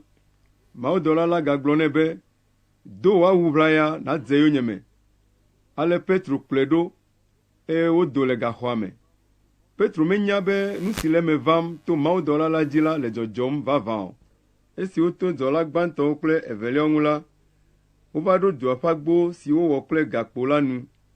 Agboa ŋutɔ koe ʋu le ɖokui sisia, eye wododzo. Wozɔ mɔdodo aɖe dzi yina, kasia Mawudɔla la dzo le gbɔ. Petro ƒe mo kɔ azɔ, eye wògblɔ be, nyateƒe, menya azɔ be Aƒetɔ lae dɔ eƒe dɔla ɖa wòva ɖem tso Fia Herodes si me. Eɖem tso nu siwo katã Yudatɔwo kpɔ mɔ na be adzɔ ɖe dzinye la hã me. Esi wòkpɔ esia dze si la, eyi ɖe Maria Yohanes si wɔna be Marko la dadaƒe me. Ame geɖe ƒoƒu ɖe afi ma le gbe dom ɖa. Petro ƒo agbo la, eye nyɔnuvi dɔla aɖe si ŋkɔe nye Roda la do va be yeakpɔ ɖa be ame kae hã. esi nyɔnuvia se Petro ƒe gbeme la, edze si be eyae. Didzoe ale gbegbe be megaxa ʋu agbo la gɔ̃ hã o. Ɖeko wòsi du trɔ yi eme ɖagblɔ na wo be Petro ye le tsitre ɖe agboa nu. Wogblɔ nɛ be edze aɖaʋa. Ke nyɔnuvia ka ɖe edzi be nyateƒee.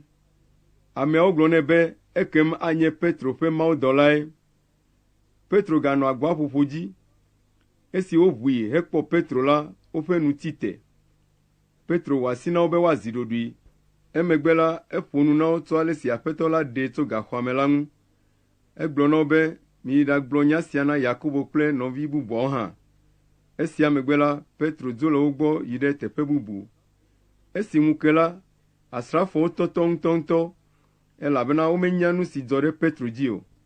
Herodes na wodii ʋuu, ke womekpɔe o. Edrɔ̃ ʋɔnu wo, eye wòɖe gbe be woakplɔ wo aɖawu. Esia megbe la, Fia Herodes trɔ tso Yudea yi Kaesarea, eye wòɖanɔ afi ma.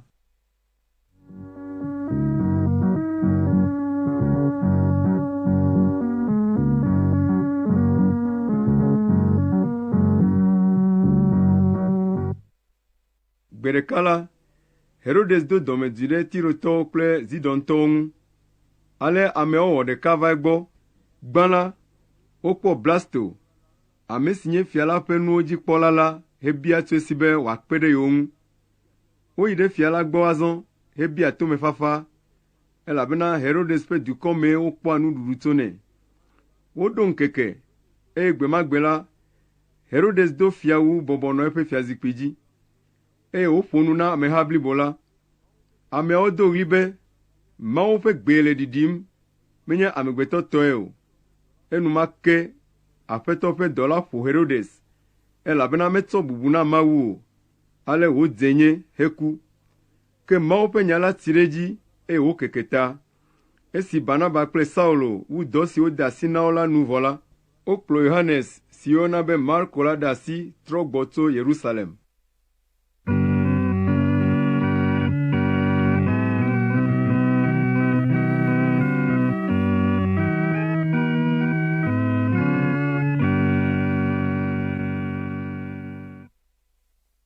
Dɔwɔwɔ ta 8. Azɔ la, Mawu ƒe gbeƒãɖela kple nufiala ɖo nɔ Antioxia hamea me. Woƒe ŋkɔwoe nye Barnaba, Simeon si woyɔna be Ameyibɔ, Lukio tso Kirene, Manahem ame si wonyi kple dziɖula Herodes kple Saulo. Esime wonɔ Aƒetɔ la subɔm, eye wotsi nu dɔ la, Gbɔgbɔ Kɔkɔe la gblɔ na wo be, miɖe Barnaba kple Saulo ɖe aga nam, ne woawɔ dɔ si ta meyɔ wo ɖo la. Ale wotsi nu dɔ do gbe ɖa, eye woda asi ɖe wo dzi hedo mɔ wo.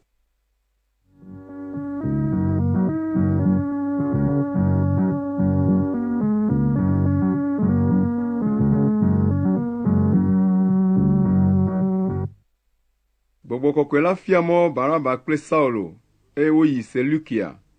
Woɖo tɔdziʋu tso afi ma yi Kipro ƒukpo dzi. Esi woɖo Salami la, wogblɔ mawunya le Yudatɔwo ƒe ƒuƒoƒewo. Yohanes hã nɔ wo ŋu abe kpeɖeŋutɔ ene. Esi wodzɔ to ƒukpo blibo la dzi va ɖo Pafo la, wodo go Yudatɔ dzosala aʋatsogbeƒãɖela aɖe. Eŋkɔe nye Yesuvi. Ŋutsu sia le Sergio Paulo si nye dua dziɖula la gbɔ. Sergio Paulo nye nunyala deŋgɔ aɖe. Dziɖula sia yɔ Barnaba kple Saul va eƒe mee, hebia tso si be woagblɔ Mawu ƒe nya la yease. Ke Elima, si gɔmee nye dzosala la, tsitre ɖe wo ŋu, eye wòdi be yeatrɔ dua dziɖula la ƒe susu, ne magase nya la ava yi edzi xɔ gase o. Ke Gbɔgbɔ Kɔkɔe la yɔ Saulo, ame si wona ŋkɔe be Paulo la taŋ. Ekpɔ dzosala la dũu, eye wògblɔ nɛ be, wò abosamvi, wò nudzɔdzɔe wɔwɔ ƒe ketɔ, wò ame si tsɔ alakpa kple nu vɔ̃ɖi wɔwɔ ɖo dɔe, ke madzudzɔ Aƒetɔ la ƒe mɔ dzɔdzɔe la gɔglɔ̃a? Kpɔ ɖa, Aƒetɔ la ahe to na wò fifi laa. Wò ŋkuwo agbã, magakpɔ ɣe o, va se ɖe ɣeyiɣi aɖe. Enumake afu xe ŋku dzi na Elima, eye eƒe ŋkuti, enɔ asi nyem yame, nɔ ame dim be nekplɔe. Esi dua dziɖula la kpɔ nu si dzɔ la, exɔ nya la dzi se, elabena nu si wofia tso Aƒetɔ la ŋu la wɔ nuku nɛ ale gbegbe.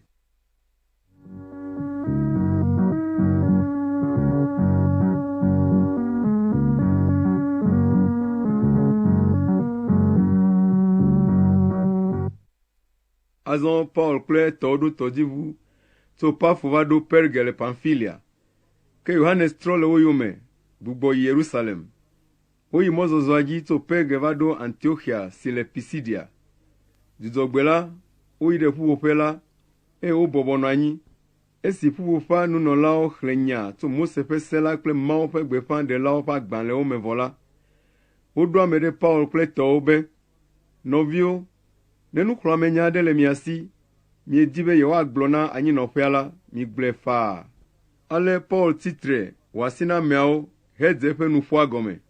Ebe, Israeltɔwo kple mi ame siwo vɔ̃a Mawu, miɖo tom. Israel dukɔ la ƒe Mawu la tia mía tɔgbuiwo, eye wòwɔ wo dukɔ deŋgɔ aɖe.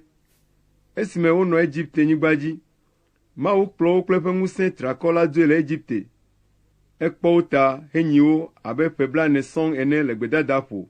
Esi wòtsrɔ̃ dukɔ 7 le Kanaanyigba dzi la, etsɔ woƒe anyigba na mía tɔgbuiwo abe woƒe domenyinu ene. Nudodo siawo katã xɔ abe ƒe 450 ene. Esia megbe la, Mawu ɖo dukplɔlawo nu va se ɖe eƒe gbeƒãɖela Samuel dzi. Ke tso ɣe ma ɣi dzi la, mía tɔgbuiwo bia be woaɖo fia na yewo. Ale Mawu tsɔ Saulo si nye Kis vi tso Benyamin ƒome la me la na wo. Wòɖu wo dzi ƒe 40. Ke esi Mawu ɖe Saulo le zi dzi la, eɖo David fiae ɖe eteƒe na wo. Mawu ɖi ɖase le David ŋu be, David Isai vi la nye ame si tɔgbi tututu di mele. Eya nye ame si awɔ nu siwo katã medi la. Mawu to ame sia ƒe dzidzime dzi ɖo xɔ la ɖe ɖe Israel dukɔ be yeawɔ ŋugbe si yedo la dzi. Xɔ la siae nye Yesu. Hafi xɔ la sia nava la, Yohanes va ɖe gbeƒã na Israel dukɔ la be amewo katã natrɔ dzime, eye woade mawutsi ta na wo.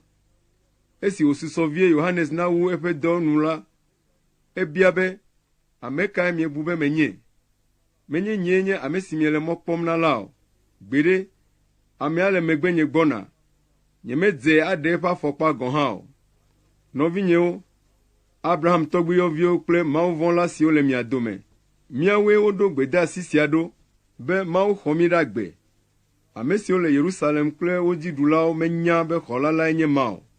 Gawu la, womese mawunya si Mawu ƒe gbeƒãɖelawo xlẽna dzudzɔgbe sia dzudzɔgbe la gɔme o.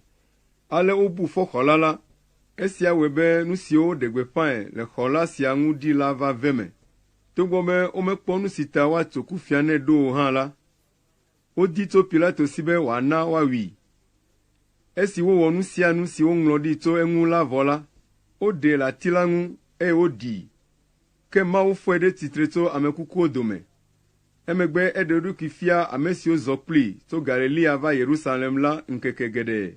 Ame siawoe le ɖase ɖim le eŋuti na amewo. Azɔ la míetsɔ nyanyui la vɛ na mi. Eyae nye be Mawu wɔ nu si ŋugbe wòdo na mía tɔgbuiwo la dzi na mí, wo viwo, elabena efɔ Yesu ɖe tsitre tso ku me, abe ale si woŋlɔ ɖe Salomo 2 me ene be, vinye nenye, mezu fofowò egbe.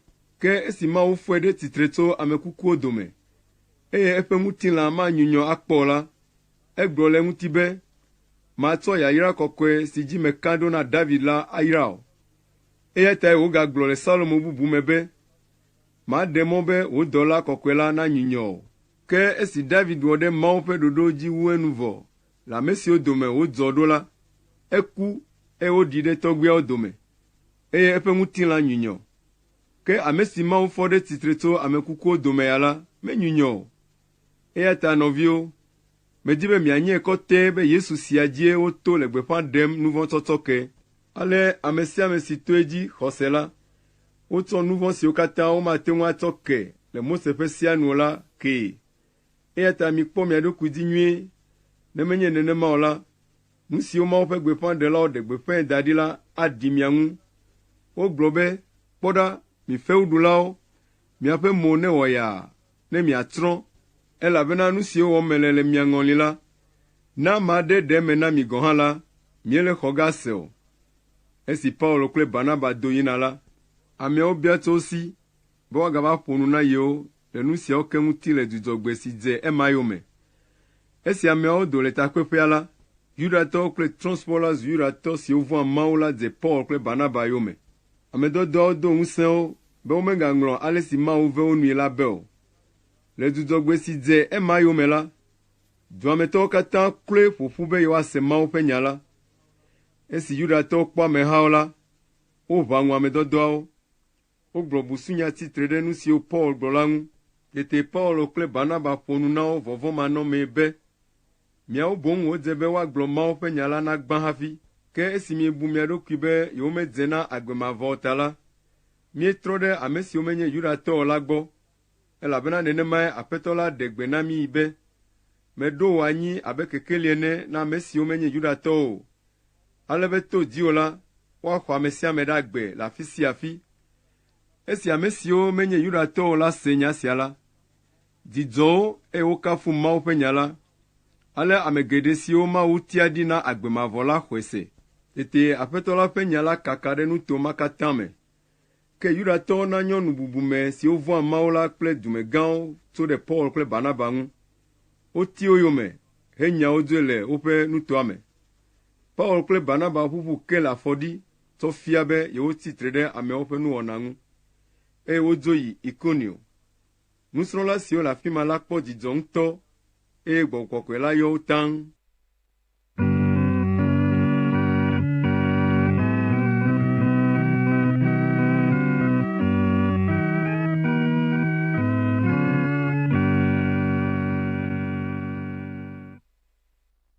Dɔwɔwɔ ta 14. Esi Paulo kple Barnaba va ɖo Ikonio la, woyi ɖe Yudatɔwo ƒe ƒuƒoƒe. Nya siwo wogagblɔ la wɔ dɔ ɖe ameawo dzi ale gbegbe, be Yudatɔwo kple Helatɔwo geɖewo xɔe se.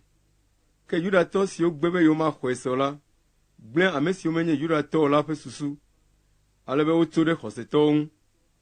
Ame dɔdɔwo nɔ afi ma ŋkeke geɖe. Woƒo nu tso Aƒetɔ la ŋuti dzideƒotɔe. Aƒetɔ la ɖe fia be yeƒe amenuvenya la le eme, eye wòto wo dzi wɔ dzesi kple nukunu geɖe. Ke dɔmetɔwo ma ɖe akpa eve me. Akpa ɖeka le Yudatɔwo dzi, eye akpa evelia le ame dɔdɔawo dzi. Emegbe la, Yudatɔ aɖewo kple ame siwo menye Yudatɔwo kpakple woƒe kplɔla aɖewo ɖo nugbe ɖe ame dɔdɔawo ŋu, be yewoaɖe fu na wo, ahaƒu kpe wo. Ame dɔdɔawo se nya la, eye wosi yi Likaonia du siwo nye Listra kple Derbe kple nuto mawo me ɖagblɔ nyanyuie la.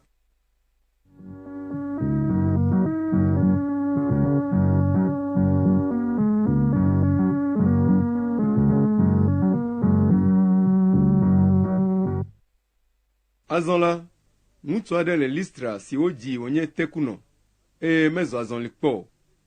Eɖo to se Paul ƒe nyawo. Paulo lé ŋku ɖe edzi gãa hekpɔe dzesi be exɔ se woada gbe le ŋu. Tete Paulo do ɣli sesĩe gblɔ na ŋutsua be, tso nàtsitre ɖe afɔ eve dzi. Tete ŋutsua ti kpo, tsitre eye wozɔ azɔli. Esi ameha la kpɔ nu si Paulo wɔ la, wodo ɣli gblɔ le Likaonia gbe me be, míaƒe Mawu wozɔ ame va mía dome. Wona ŋkɔ Barnaba be Zeus, eye esi wònye Paul ye le wo nu ɖem ta la, woyɔ ya be Hermes. Tete Jupiter, si nye Mawu si ƒe gbedoxɔ le dua gbɔ la ƒe nunɔla, tsɔ nyitsuwo kple seƒoƒowo va agbo la nu, elabena eya kple eŋumewo di be yewoasa vɔ na ame dɔdɔawo. Esi Barnaba kple Paul se esia la, wodze awu le wo ɖokui ŋu, eye wosi du ge ɖe ameawo dome gblɔ kple ɣli be, nɔviwo, nu ka ta miele nu siawo wɔm? Amegbetɔwo ko mienye abe miawo ke ene. Mieva be miaɖe gbeƒã nyanyuie la na mi, be miatrɔ tso nudzodzro siawo gbɔ ava Mawu gbagbe la gbɔ. Eye wɔ dziƒo, anyigba, atsiaƒu kple nu siwo katã le wo me la. Le blema la, Mawu ɖe mɔ na dukɔ vovovoawo wonɔ agbe ale si dze wo ŋu. Ke nu nyuie siwo wowɔna ɣe sia ɣi la ɖia ɖase be eli vavã. Ewɔa dɔmenyo, ena tsidzana na mi tso dziƒo. Nukuwo wɔna le ɣe la ɣi, eye wòna nuɖuɖu mi, hedoa dzidzɔ na mi. Bebli hafi wotsɔ nya siawo xe mɔ na ameawo, be womagasa vɔ na wo. Ke Yudatɔ aɖewo tso Antiochia le Pisidia kple Ikonio va afi ma. Wotrɔ ameha la ƒe susu, ale be woƒu kpe Paulo, hee va da ɖe dua godo, elabena wobu be eku. Ke esi nusrɔ̃lawo ƒo xlãe la, efɔ, eye woyi dua me. esi ŋu ke la, eya kple Barnaba wodzo yi Derbe.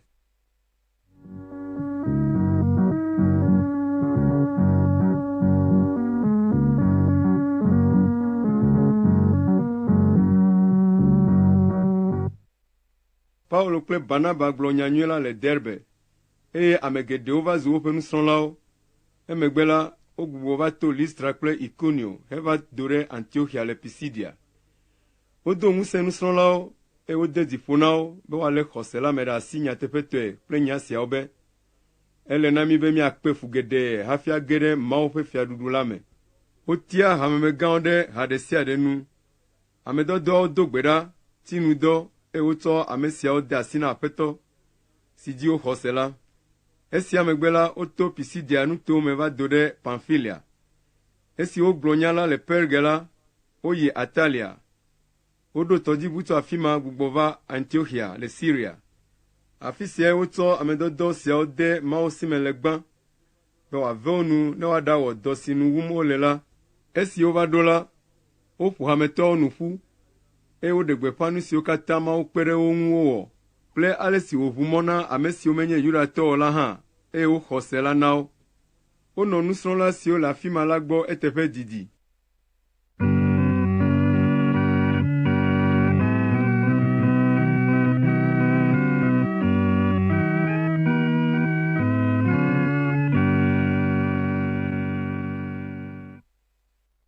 Dɔwɔwɔ tawi atɔ̃. Azɔ ame aɖewo tso Yudea va Antiochia va le nu fiam hametɔwo be ne wometsɔ aʋa na mi le Mose ƒe kɔa nu o la, womate ŋu axɔ mi ɖe agbe akpɔ. Paulo kple Barnaba ʋli nya sia sesĩe kple ameawo. Ale wotia Paulo kple Barnaba kpakple ame bubu aɖewo siwo tso Antiochia la be woayi Yerusalem aɖakpɔ ame dɔdɔawo kple hamemetsitsiwo le nya sia ŋu. Esi hame la dɔ wo ɖa alea la, woto Finesia kple Samaria, hele ale si ame siwo menye Yudatɔwo la hã trɔ dzime la xlẽm fia. Nya sia do dzidzɔ na hametɔwo katã ŋutɔ. Esi wova ɖo Yerusalem la, ame dɔdɔawo, hamemetsitsiwo kple hameawo xɔ wo nyuie. Paulo kple Barnaba gblɔ nu siwo katã Mawu to wo dzi wɔ la na wo. Ke xɔsetɔ siwo tso Farisitɔwo ƒe habɔbɔ me la tso gblɔ be ehiã be woatso aʋa na ame siwo menye Yudatɔwo la, eye woana woawɔ Mose ƒe sea dzi. Ale ame dɔdɔawo kple hamemetsitsiwo ƒo ƒu be yewoabu nya sia ŋu. Ke esi woʋli nya la ʋu la, Petro tso, eye wogblɔ na wo be, nɔvinyewo, miaɖo ŋku edzi be ɣeyiɣi aɖe nye si va yi la. Mawu tiam tso mia dome, be ame siwo menye Yudatɔwo la nase nyanyui la le nunye ne woaxɔ ase. Ale Mawu, ame si nya nu si le ame ƒe dzime la, lɔ̃ ɖe ame siwo menye Yudatɔwo la hã xɔxɔ dzi, elabe etsɔ Gbɔgbɔ Kɔkɔe la na woawo hã, abe ale si wòtsɔe na míawo hã ene. Mede vovototo aɖeke míawo kpakple woawo dome o. Eklɔ woƒe dziwo me, elabe woxɔ edzi se. Ke nu ka ta miele Mawu tem kpɔ fifia? Nu ka tae miele agba si míawo kple mía tɔgbuiwo sia míete ŋu tsɔ la, lém ɖo ta na nusrɔ̃lawo? Ke míexɔ se be ale si Mawu xɔ mí ɖe agbe, elabe eve mía nu le Aƒetɔ Yesu ta la, axɔ woawo hã ɖe agbe nenema ke. Amewo katã zi ɖoɖoe. Woɖo to Barnaba kple Paulo, wole dzesi kple nukunu siwo Mawu to wo dzi wɔ le ame siwo menye Yudatɔwo la dome la xlẽm fia. Esi wowu woƒe nuƒoanu la, Yakobo ƒo nu gblɔ be, nɔvinyewo, miɖo tom. Simon xlẽ fia mí ale si Mawu do ŋgɔ ɖe fia be yetsɔ ɖe le ame siwo menye Yudatɔwo la hã ƒe nya me. Esia ta Mawu tia amewo tso wo dome be woanye eƒe dukɔ. Nya siwo Mawu ƒe gbeƒãɖelawo gblɔ ɖi la sɔ kple nya sia tututu. Woŋlɔ ɖi be, le nu siawo megbe la, mele tɔtrɔ ge ava, eye magbugbɔ David ƒe agbadɔ si mu la agatu. Magbugbɔ eƒe gbagbãƒeawo agatu, eye mawɔe wòanɔ te. Ale be ame mamlɛawo katã woadi Aƒetɔ la, ame siwo menye Yudatɔwo, siwo katã meyɔ be woanye nye ŋutɔ tɔnyewo. Aƒetɔ lae gblɔ esia, amewo nya tso gba ɖe gbe ke. Yakobo yi edzi gblɔ be, eya ta nye susue nye be mele be míaɖe fu na ame siwo menye Yudatɔwo hafi le tɔtrɔm ɖe Mawu ŋu la o. ke boŋ míaŋlɔ agbalẽ na wo be woatsri nuɖuɖu si ŋu mekɔ o, elabe wotsɔe sa vɔ na trɔ̃.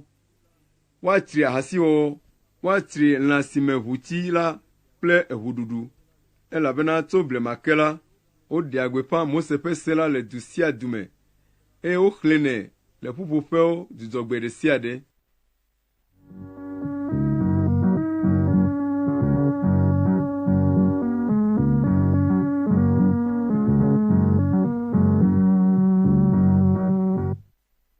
Tete nya la dze ame dɔdɔawo, amemetsitsiwo kple ha blibo la ŋu, eye woɖo kpe dzi be yewoatia ame aɖewo tso yewo dome, akpe ɖe Paulo kple Barnaba ŋu aɖo ɖe Antioxia. Wotia hanunɔla eve tso nɔviawo dome. Woawoe nye Yuda, ame si wona ŋkɔe be Barsaba kple Sila. Agbalẽ si woxɔ yi la me nyawoe nye si: mía nɔvi lɔlɔ̃tɔ siwo menye Yudatɔwo le Antioxia, Siria kple Kilikia. Agbalẽ sia tso mí ame dɔdɔwo, amemetsitsiwo kple mia nɔviwo gbɔ. Mi katã miedɔ nyuia. Míese be ame aɖewo tso mía dome afii va mia gbɔ. Tsɔ nya aɖewo va ɖe fui na mi hetɔtɔ miaƒe susu. Evɔ la, menye míawoe dɔ wo ɖa o. Eya ta míewɔ takpekpe, eye míeɖo kpe dzi be míatia amewo tso mía dome, akpe ɖe Barnaba kple Paulo, ame siwo nye míaƒe lɔlɔ̃tɔwo ŋu aɖo ɖe mi, elabena wotsɔ woƒe agbe ke ɖe míaƒe Tɔ Yesu Kristo ƒe dɔ la ta. Ale míetia Yuda kple Sila, ame siwo ava gblɔ nya mawo ke na mi. Azɔ la, míawo kpakple Gbɔgbɔ Kɔkɔe la míekpɔ be medze be míado agbakpekpe na mi wu sevevi siwo gbɔna la o. Woawoe nye: mitsri nuɖuɖu si wotsɔ sa vɔe na trɔ̃wo, mitsri ʋuɖuɖu, mitsri lã si me ʋutsi la, migawɔ ahasi o. Ne mielé se siawo me ɖe asi la, anyo na mi. Mi katã mienɔ anyi nyuie. Esi wodo mɔ ame dɔdɔwo la, wova ɖo Antioxia. Woƒo ƒu hametɔwo katã, eye wotsɔ agbalẽa na wo. Esi